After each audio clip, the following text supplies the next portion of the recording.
Kim Chu posibleng hindi manalo sa isang kaso laban sa kapatid nito na si Lokam Chu, buong detalye alamin.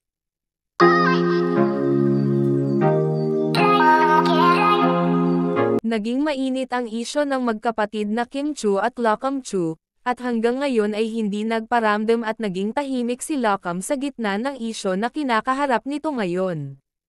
Matatandaan buwan ng November ngayong taon, ay nagsampa si Kim ng qualified theft laban sa sariling kapatid na si Lokam dahil sa paggasta ng milyones na pera na umabot mahigit kumulang na 50 million pesos. Si Lokam at Kim ay nakatira sa iisang bubong lamang kung saan, ay nakatira si Lokam sa bahay mismo ni Kim Chu sa isang subdivision, pero sabi ng isang source ay pinalayas na daw ito nang malaman ni Kim na nilimas na ni Lokam ang kanyang pera.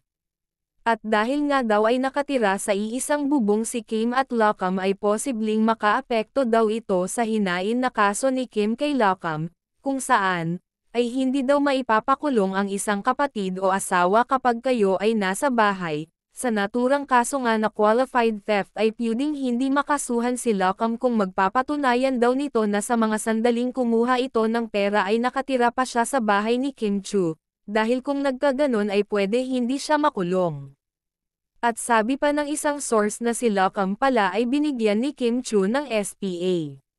o Special Power of Attorney, na ang ibig sabihin ay binigyan ni Kim si Lokam ng power na pwede nitong pirmahan ang mga documents kung sakaling wala si Kim ay si Lokam ang pwedeng magpirma ng mga documents, mga bagay na dapat si Kim ang magpirma. At dahil nga ay naka-authorized si Lokam ay mas madali talagang makakuha ito ng pera, magdepende na lang kung saang aspeto may SPA itong si Lokam dahil magdepende kasi ang SPA kung ano ang nakasulat na pwedeng si Lokam ang magpirma ng mga dokumento, o mga bagay na dapat si Kim ang pipirma, at malaki ang epekto nga nito sa hinain na kaso ni Kim na qualified theft kay Lokam. Dahil kung sakali mapapatunayan nito ni Lokam sa korte ay posibleng hindi siya makulong, kailangan lang nitong ibalik ang perang nawala kay Kim o kinuha nito kay Kim.